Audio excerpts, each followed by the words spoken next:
Hey, everybody, welcome to the Cliff Yates Show. As always, you are in the right place. You're useless friends. You need useless friends to be happy. That's according to Arthur C. Brooks, who's a professor of happiness at Harvard. You need useless friends to be happy. And I think he's right. Your useless friends, they're not useless. And when I say useless, I mean they're useless because we don't use them. They don't provide a utility. We don't need them to be in our lives. We want them in our lives by how they make us feel. We like to be around them. They bring us joy. They bring us happiness. Those are useless friends, right? Because we have deal friends and we have real friends. And sometimes those deal friends transition into real friends. It can happen. It can go both ways, and it could be the same at the same time. You might have deal friends that are actually real friends.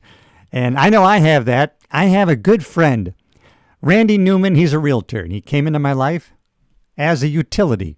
In other words, he was doing a deal with me. He was helping me through a real estate deal. He was my representative in a real estate transaction. It was a transactional relationship. He was one of my deal friends. And then he became my real friend, because when we're going through our deal, we interacted with each other, and I found out, oh, you have that in common with me, and I have that in common with you. We like these things, and you want to get together away from this deal. And so we transitioned from a deal friend to a real friend. Even though there were no other deals, we continued our friendship, and it continued to grow. And then another deal came along, and I turned to my friend. And now my friend reverted back again to a deal friend and a real friend. So he, utility-wise, was both. But Arthur C. Brooks, who is a professor of happiness at Harvard University, he's a behavioral scientist, and that's all he studies, is how we can be happy. And so I give him credit for the inspiration and a lot of the information in this episode. But one of the things that he professes every episode is use my material. Use it. Share with other people. All I want you to do is use this information to bring people up and together, because that's my mission. And that's really a part of my mission. I have found there is no greater joy than having a positive impact on other people. To say something to someone or to model a behavior that someone takes and uses in their own life, and it transitions their life for the better, and they attribute that to something I said, did, or they modeled after me. No greater joy. To me, it's worth more than $1 million. And luckily, it's happened to me more and more recently. But I definitely find great value in Arthur C. Brooks's material, the happiness professor from Harvard. And he said we definitely need real friends to be happy in life. But going along with that Harvard study of happiness that's been going on for almost, it's been since the 1960s, and they have followed a group of people generation after generation. It's still going on today. It's 85 plus years old. People have grown up in the study. They have died in the study. And what they found out was, in the end, the biggest predictor of a happy, fulfilled life was the quality of friendships, the relationships in the people's lives. It didn't have to be quantity. If you had one or two quality friends, deep relationships, it made the difference. Now, up to a certain point, money played a big role in happiness. But after a certain amount of money, certain needs are met. And then after that, at the end of life, it was the quality of our relationships was a direct reflection of the quality of our life and how fulfilling it was.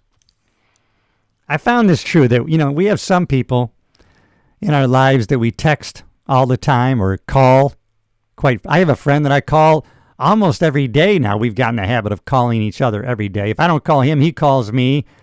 And then if we don't talk in person, which is very rarely, then we send text messages, or he knows what I'm doing. I'm out of town, he's out of town, and things that we are interested in, we will send each other. He is very up on current events, politics, more than I am, but he will inspire me to study certain people and things that are going on in today's world, and then we will discuss these things. But on the other hand, we will discuss personal matters, what we're going through individually. He will talk about what he's going through and ask my advice or my view on it. I will share with him intimate things that are going on in my life and my head, and I will ask his advice on that. And we have been friends for 40 years. At one time, we lived together in the city of Pasadena back in the late 80s. And so, but we have friends, and I know Arthur Brooks talked about this, and it's so true. We have friends that we might not even talk to more than twice a year. Maybe only once a year we talk to them or see them. Or, in my case, I've had two friends I hadn't seen in, these two friends I'm thinking about who have been visiting here on my island. If you're looking at the backdrop, this is not a green screen. I'm here on my private island in the Thousand Islands, New York. And I thought, wait, why not showcase my backdrop? I'm right here on the water in the St. Lawrence River. And but let me get back to my two friends from Los Angeles who I worked with at the LA Sheriff's Department back in 1984. So 46 plus years ago, we worked together. And then one of my friends, Jerome, he went to the fire department. The other one left the department, went back to Michigan to do handiwork and construction type stuff individually. He started his own successful business. And I think I ended up reaching out to them at some point. And then I invited him out here to the island. And 5 years it's been now. This might be the 6th year. So over 5 years ago, the birds singing drama, I hope you didn't, I hope you did hear that. It was a beautiful sound. But they came out to visit me. It'll be 6 years, I believe. And they spent 4 days here at the island with me. And we hadn't talked in many years. And yet, these were two of those friends, I'm sure you have, that if you haven't talked in a year, 2 years, or many years, as soon as you talk to them, it's like you never separated, right? You picked up right where you left off. There is no really awkwardness in conversation. There is no distance that was caused by your time of not connecting. You pick up right where you were the last time as far as an ease of conversation, really connecting on a real personal level. And that's these two guys who've been coming out now. This is the 6th year to visit me on my island. These are two of the friends that we hadn't talked in so many years, and then we picked up right where we left off. And now, after the first year of coming out here to my paradise island, I invited them to come back, and they said, we'd love to come back, which I was happy to hear because it's not an easy trek to come here. My one friend comes from California, so you got the 3-hour time difference, and then you got a 4, 5, 6-hour flight, depending which way you're going, and the expense of flying, out here. You got to fly into the nearest airport for me here is Syracuse, New York, 105 miles. So I drive an hour and 45 minutes to pick them up. Then we drive an hour and 45 back. And but then we get out here to paradise, and it's all worth it. The effort is all worth it. It's one of those places, pictures and video don't do it justice. But once you get here in person, you go, wait a minute, whoa, this is unbelievable.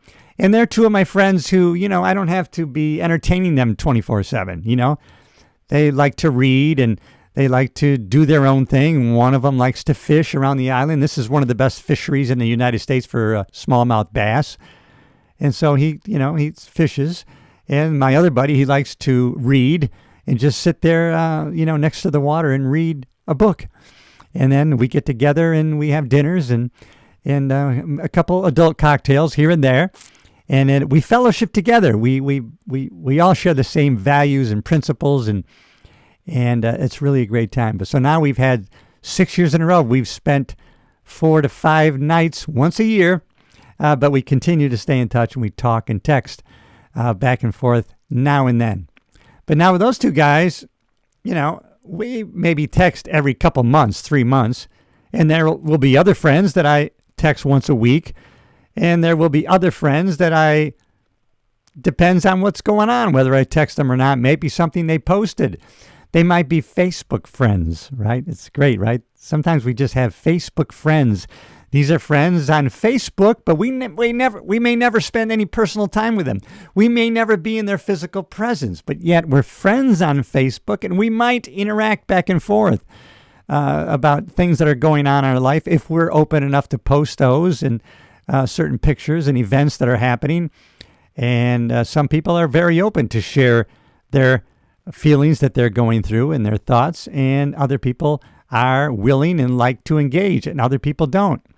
Some people come on the platform like Facebook or Instagram or whatever it is, TikTok, and they might only check in maybe once every couple months or every few weeks. You don't hear or see from them, and every once in a while they pop up, right? And they leave a comment or they leave a like and a heart. And then some people seem to daily be posting, or reacting to what you're putting out there. So there's different levels of friends, but I got to agree, I have to agree, if I use proper English, I guess, that we definitely need some real friends. 1 to 2 you need. You need lifelong friends, and you need those to be happy and fulfilled. Fulfillment really comes in life, and I talk about it through making progress towards a worthy goal. But definitely at the end of life, fulfillment and happiness is going to be judged on the quality of our relationships. The quality of our life is going to be a direct relationship and direct reflection of our relationships. And today I'm talking about personal friends, deal friends, real friends, specifically useless friends. In other words, they're not friends for a use, for a purpose. They're not friends of ours for monetary value, for monetary income. They're not friends to get something done, to perform a service or activity. We're friends with them because how they make us feel and the relationship specifically that we have toward each other. They're useless friends. We don't have them for use. We have them because we love them. We love to be around them. We love how they make us feel. And that's why they're our friends. So we need some useless friends. If you don't have a couple, go out there and get them. And you know what? You can make friends anywhere and everywhere you want. Hey, now I'm here on my paradise island, Elm Tree Island. And now this is a good example. I call a lot of the folks up here my island friends. In other words, these islands up here they're seasonal properties. My island here is a seasonal property. So I'm up here for a season every year, usually mid-May till like mid-October at the most. So maybe 5 months at the most, right? And then in the fall, I leave, everybody leaves, and then our cottages are closed up for the season. Somebody comes out to my place, they pull the water pump out, they flush out the toilets, they put antifreeze in the tanks, they blow out all the pipes so they don't freeze. Place is locked up, closed up. I have cameras monitoring because I receive Wi-Fi and I transmit it, and so I get a credit, and I'm able to keep my cameras going all year round. But when I'm not here, and nobody else is up here on their island, so we all come up here with family, friends, some of us solo, some of us not, and we all have guests that come and go. Family comes and goes. And then on off times when there's nobody around, we get together, right? So people come over to my island for dinner, maybe for cocktails, maybe just to stop by to say hello. Maybe they're just going to pull up to the dock with their jet ski. Hey, what's going on? How you doing? Or they might want to invite me over. So I'll go to other islands for dinner, cocktails, adult beverages, or I'll maybe go, the yacht club where we park our cars, on the mainland. Then I'll people, the yacht club itself will, have events. And so, somebody will host the events at their island, the people with big islands, with big properties. And then, so we have island friends. And we're just friends during the season. Most of us don't see each other when we're gone, because when everybody leaves this community, where we actually live for 4 to 5 months, then people go to Connecticut, to Vermont, to California, to Texas, to Florida, right? South America, who knows where they go? The Bahamas, where they live, Hawaii, right? They're gone to their homes that they spend for the rest of the year, for the 7 months that they're not here, or 8 months that they're not here, 9 months that they're not here, depending on family conditions and what's happening in their lives will determine how long they're spending here. But there are island friends. But when we're here, we are close friends. We see each other often. We do things for each other. We talk to each other often. Sometimes we call each other. We see each other on the mainland. We see each other at functions or different island friends that we're getting together with. And, we keep in contact sometimes just to say, hey, everything okay over there? I have a neighbor friend. He's 95. And, of course, his kids and grandkids, they want me to keep in contact with him because, he's 95.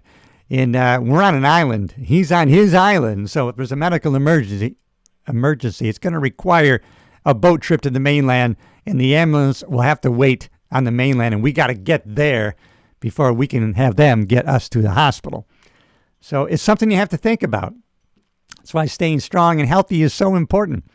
But these are island friends that I have here, and it just goes to show and give an example of sometimes we're friends based on proximity, who we're around. And so in the summer, I'm around all these people. They're my island friends. It has to do with proximity. When I'm in Florida the rest of the year, I play tennis 3 to 4 times a week at the Kiwi Tennis Club in Indian Harbor Beach, Florida. And I have friends there. But they're proximity friends. In other words, I'm friends while we're at the tennis club. Now, we're pretty good friends.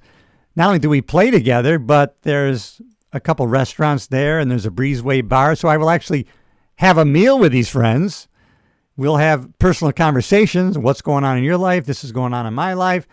So even though we're there for the purposeful proximity, tennis, we're able to interact on a personal level based on, the facility that serves food, drinks. And so I'm in proximity when I'm at the tennis club. So some of those folks I only interact with really at the tennis club or texting, are you available to play on this date, that day? Yeah, I'll play. You need me? I'll be there. And yet, but some of those proximity friends have turned into real friends. In other words, we go out to dinner, off the premise, nothing to do with tennis. We're just getting together for lunch and or dinner. I had one friend, Jim. Yeah, I haven't seen Jim in a while because he is not part of the tennis club anymore, but he had me over to his townhome. He took me out on his boat, but we had met through tennis. And I just haven't seen Jim in a while. That reminds me, I need to give him a call and keep in contact. Sometimes we just get caught up in what we're doing and we lose contact with people, not on purpose. Not that we're trying to not keep the relationships going, but, time, distance, and things happen. Life happens. And that's why we really need, on purpose, intentionally reach out. Take a day and reach out to 4, 5, 6 people you haven't been in contact for a while. What I started doing, and it really made a big impact, was I took my phone and I started making, because you can take the message and then go to your camera, and then I just made a video. Hey, Tom, you were on my mind. I was thinking about you. Hope everything's going great. Just wanted to say hi and keep in touch. Boom, send. Now he sees my face. I'm talking to him. He knows it's personal, right? Tom, thinking about you, right? It's not a thread. It's not a long text of other people. It's a personal reaching out and connecting. And it took me 20 seconds to make that video message. And it's more personal, right? It's just not text on a screen. Now you're seeing my face talk to you, visual, auditory, you're hearing my voice, and maybe kinesthetic. I'm making you feel a certain way, kind of hitting three modalities of communication there. And so if you haven't already tried that, try doing that. Reaching out to somebody, reach out to them with a video message. Maybe once a week, you take the time, maybe 2 minutes out of your day, and maybe you reach out to 3, 4, 5 friends with some video messages. Go into your contacts. Hey, Vince, I was thinking about you. Hope everything's okay with the family. Yay. Talk to you soon. This is Cliff Yates, obviously. Boom. 20 seconds. right? You do that with 3-4 people. It took you, a minute and a half. You just go to the message part on your phone, and instead of typing in text, hit the plus sign, go to camera, boom, record, send. And it's a more intimate connection. It's a more personal connection. It's not, text is great, convenient, but it has an impersonal mode to it, right? You're seeing just, their words on a screen. Sometimes we don't want to call because, right, people are doing things, they're busy, you never know. You call somebody, I'm at a restaurant right now, I can't talk. And so you send the video message, and then you're going to get the same kind of effect, but when they're ready. So they're going to see your face, hear your voice, and you're going to make them feel a certain way, but you're not interrupting their day because they'll push play when they're ready. I'm telling you, video messages, that's a good way to reach out and connect with people. I got to remind myself to do that more often. But hey, right here in the podcast, I'm reminding myself.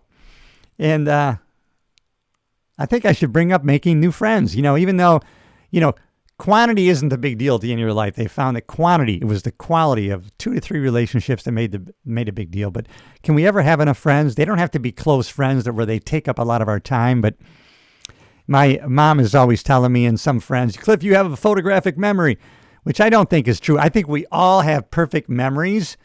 Just some of us have weak memories, but we can make them stronger. It's like building a muscle. You can actually make your memory stronger and stronger if you'll work on it. Just like not remembering names. Most of the times I'm really good at remembering names, but I notice I'll go through times where I just met this person and I forgot their name. And then I was watching a mentalist, and he was talking about try to use a person's name like 5 to 6 times, in the first minute of meeting them. You know what, Tim, oh wow. I got a good friend named Tim. He was an Army Ranger from California. And I'll never forget Tim, he actually looked like Tim Tebow, and you kind of do too. So I'm not going to, Tim, I will remember your name. So, it's pretty easy to repeat that name. And if you can associate a person's name with an animal or something, that'll really help you remember it. But what I do now, and this is something they tell you to do like in real estate school when you're trying to develop rapport with somebody that you might do a transaction with later on down the road, they kind of tell you to do these things. So I make a note every time I leave a place, like a restaurant. When I leave the tennis club, when I'm at the tennis club and somebody's working behind the bar, and I meet him, hey, how you doing today? He's going good. Well, you're new here. What's your name? Brian. I'll remember that. I remember Brian. That's a good name. I got a good friend named Brian. I won't forget you, Brian. Then I walk out. And then as soon as I get in my car, I go to my notes. Bartender, Kiwi, Brian, bald-headed, from Vancouver, right? And then just the fact that I wrote it down sometimes is all you need. It's like taking notes. Right, when you go to the grocery store, you write a list. What do I need? And then the fact that you consciously wrote it down, saw your list, half the time you don't even have to go to your list because you remember everything. So that's what I do when I leave a restaurant now is I meet somebody there, a bartender, a waitress, waiter, and then, we engage in conversation. Then I will go and I will write my notes because I try to cut down my going out time because isn't it expensive to go out to a restaurant? A lot of times I go out to a restaurant and I realize, wow, I could have bought 1 week's worth of groceries for the amount this meal cost. And so I've been limiting my time out, but I do like to go out. And so now, I might not get back to this restaurant for a couple of weeks or a month or 2. But when I do, I go to my notes and I go, oh. Quinlan Sports Bar. Mike, bartender from New Jersey. Has 2 kids. One of them's a police officer. Wow. Then I go in and I call the guy, hey, Mike, how are you? How's the family in Jersey? And these people are like, you remember my name and my family? Oh, yeah. How can I forget you? And I'm telling you, the connection that you'll make to that person is next level, and you created it. Not only that, it's kind of fun. I'm really getting a kick out of doing that. So now I'm taking notes all the time. It takes 2 minutes, right? When I leave a place, Now, sometimes you may never go back, or by the time you go back, that person doesn't work there anymore. That's all right. But it is fun, and it hones your memory. I really, remember, it was last week, right, that I went out to a restaurant right here on the water. I just remember now, I remember Michelle, who grew up in Carthage. In summertime, she works at Coleman's Dock of the Bay restaurant because her and her husband want to buy a property on the water. And so she works at a school during the school year, but in the summertime, she works as a waitress. And she was training Kiana, who is from Watertown. And so I don't even have to go back to my notes now next time I go in, even though those are the things that I wrote down. I remember them. So we're working our memory. We're training it. So have that in mind. Have that philosophy that, hey, I have a perfect memory. It's just weak right now, and you can make it strong. And it's going to help you make friends. Because, not only do I have island friends, but these people up here that work in some of these restaurants, they can become my island friends during the summer. And who knows, it may lead to something else. You never know. Be open-minded, open-hearted, and you'll be surprised what you're going to attract in your life. Let me look at some of my notes that I took from Arthur C. Brooks. This is one of his episodes that he was talking about our useless friends. I already went into the proximity friends, just like my church friends. I have church friends. I have, because of a move, I went to a new gym, a Crunch gym, one of those big box gyms. And so I started doing the same thing I'm doing now, remembering the names. And now when I go in, I get to talking. Hey, Mike, I know you grew up in Tampa, right? And then he'll ask me, what do you got planned the rest of the day? And I remember talking to this guy in the gym, and I said, I'm playing tennis this afternoon. He goes, man, I'm a great tennis player. I played collegiate. I played, competitively in college. I go, what? He goes, yeah, I haven't picked up a rack in like 5 years, but, I was good at the time. Well, why don't we get together and play sometime? I would love that. So I said, well, I play at Kiwi Tennis Club. You can come as my guest. Oh, that would be great. So I have a few gym friends. Now, I'm like a lot of people, or you should be. I go to the gym to work out. So if I'm in that gym, I get my workout in. I am not there to pick up friends. I'm not there to socialize and talk about anything. I'm there to train. So that there are days I train the minute I walk in until I walk out. Now, the days that I'm going to mingle and develop or maintain my friendships, that is either between muscle groups or usually at the beginning or the end of my workout. I stay on task, right? And that's easy to do. So I'll stay on task. Now, some of the gym workers there that I develop friendships with, they will come around. And if I'm between muscle groups, I'll take out an AirPod and I'll talk to them. Or I won't talk to them very long. I'll tell them, hey, I got to get back at it. And then I'm controlling my time, just like we always have to do, no matter where or what we're doing. Control your time. Don't let a person who's a time sucker control how it's going. Don't let them distract you to the point you stay off schedule. I sometimes have to, if I get around some long talkers, I've got to tell them, hey, listen, excuse me, I'm on a schedule. I'm sorry. Apologies, but I got to get going. I got an appointment.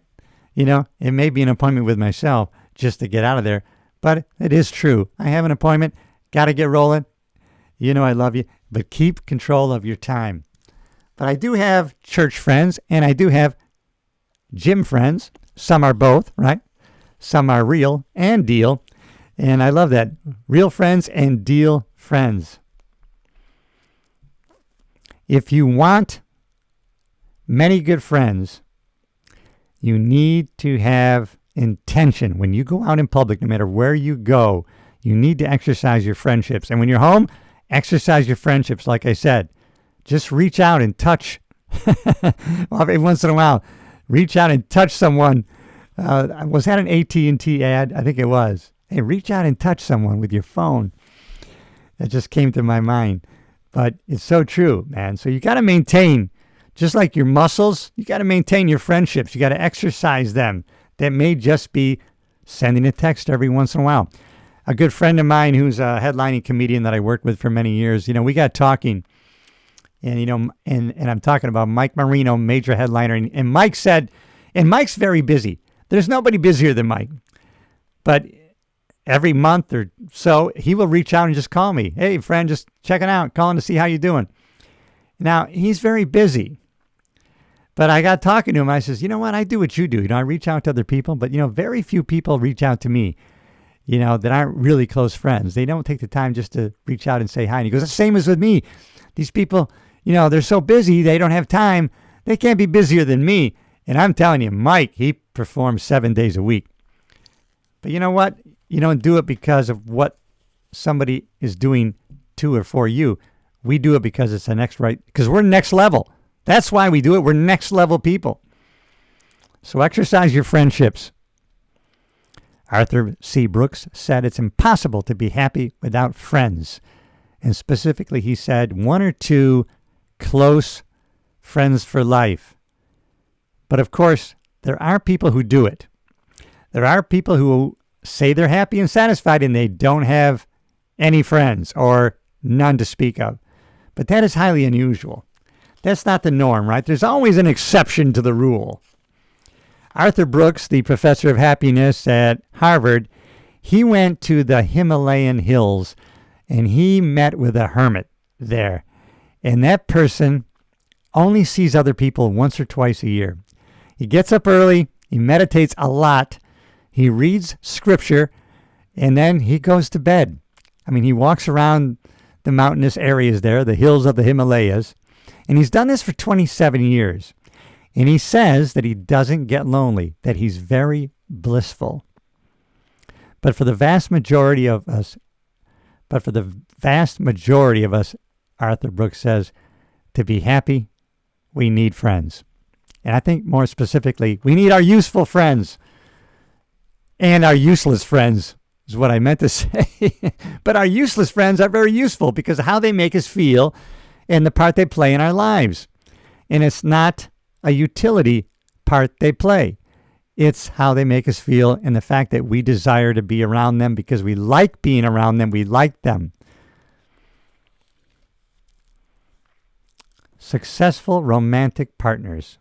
Sometimes our successful romantic partners are also our biggest friends. Sometimes they're our best friends, and they're a big force in our happiness. Even though other things in life do matter, close friendships are top of the list. Purely for life satisfaction, friendship is really a big deal. It's a big deal, everybody. I'm not going to go into the specific studies that Arthur Brooks was citing, but he's talking about some old studies where that shows that one of the biggest, specifically in midlife, predictors of happiness is whether you can rattle off the names of several close friends. So there are studies out there that have shown the biggest predictor of happiness in midlife and later is if we can rattle off, without thinking too much, the names of several close friends. Now, younger people tend to have many, many, many more friends because they're seeking more experiences and they're really out there trying so many new things. But as we get older and we tend to down select the number of friends that we have. As we get older, we kind of put such a high value on our peace and tranquility. And the fact is we're not out there and about there that as much as we were when we were younger. So we tend to down select our friendships and they become less and less. But that doesn't mean we don't keep a certain cadre of close, lifelong friends. Even introverts who are happy tend to have a close relationship with their spouse, +1 or greater. So even people that are introverted, they don't like to go out and interact with people. If they're happy, they tend to have a very close friendship relationship also with their spouse. Their lover relationship and friendship relationship is one of the same, +1, Arthur Brooks says. So even introverts can be happy, they found, if they have a really close relationship with their spouse, +1. Doesn't have to be more than one, but it has to be a +1. They need at least one other person. +1 or greater. The study showed even for you who down select, you're happy as long as you still have friends. In other words, you can down select the amount of friends you have, but not down to zero. You don't down select to zero if you want to be happy. You can kind of pare down your friendship list. You can down select to quite a degree, but not down to zero. Why it's important to take stock of your friendships? Because it really affects our health. The health of our friendships can actually have an impact on the health of our bodies, our mind and our bodies. Now, they did a study of Americans, and they found that it averages out the Americans have 16 friends, 3 of which are for life, and 13 in that group that come and go, on an average. And 5 are people that we really, really like. We do things to go above and beyond in service for our businesses. Why don't we do the same in service of our friendships? Since our friendships have such an impact on our mental and physical health, we should spend a significant amount of time maintaining the health and strength of our friendships. Some friendships he described as friendships of pleasure. There's the friendships of utility that we talked about, but also the friendships that we just get pleasure, just how we feel around these people.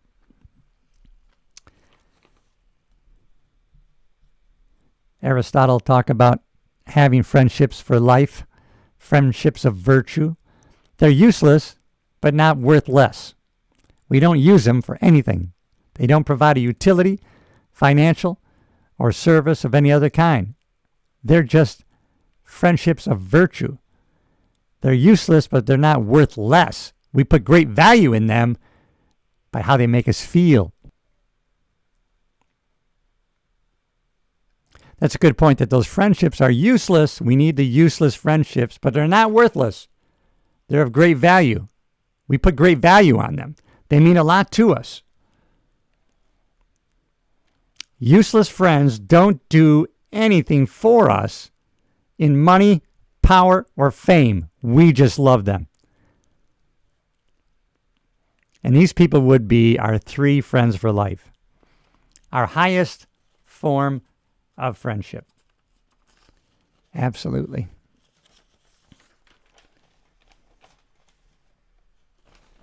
Those friends for life, we tend to have a mutual love for a third thing. Might be faith, right? Might be the church. Could be tennis. But our friends for life, we have love for them, and both parties usually have a love for a third thing outside of the relationship. You can have friendships that are of utility, benefit, that benefits each person, and also they can become friends for life. It could be at the same time. At the same time, they provide a service for us, or they help us in our business or some other way. They can also be our useless friends. They could be still those friends that we just love to be around. So these friendships can commingle, right? You can start working with someone, they become a deal friend, and then they transition into a real friend based on probably how much we're around them and how they make us feel. But in every situation, look for ways to exercise your friendships. Try to transition some of your deal friends to your real friends.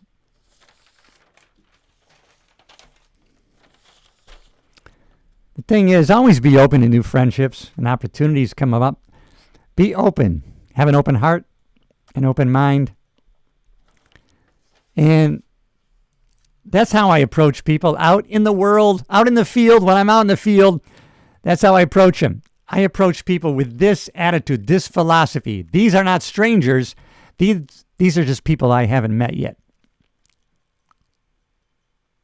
I approach people and I think to myself, this is not a stranger. This could be my next best friend. This could be my next relationship. This relationship that's starting right here in the grocery store might become one of the most important relationships in my life for the rest of my life. Now, you can imagine if you adopt that philosophy, way of living, way of acting, what's going to happen in your life? Some great things are going to happen in your life. Number one, you're going to create a different kind of vibration that's going to be felt by other people, and you're going to be attracting those kinds of people into your life because you're providing an opportunity for them to connect with you. Sometimes we go out there and we engage people in a conversation not to do anything other than open the door for them to connect with us if they want to. We're opening the door. Now, if we go with that attitude and that philosophy, we're never going to feel like we were rejected or that we failed in our connection because we know our whole goal was merely to open the door for the other person to have an opportunity to connect with us. And if they choose not to take the opportunity, we weren't rejected or failed. They failed to take the opportunity that we opened them up to. And that's an important way to go about your life. So let's get out there and make some more useless friends because they're going to make a big difference in the happiness of our life. All right, everybody, thanks for listening and or watching this episode. If you haven't already subscribed to the channel on YouTube, we are growing a community of progress more and more every day in every way. We're getting better and better. All right, you know I love you. I will see you in the next video.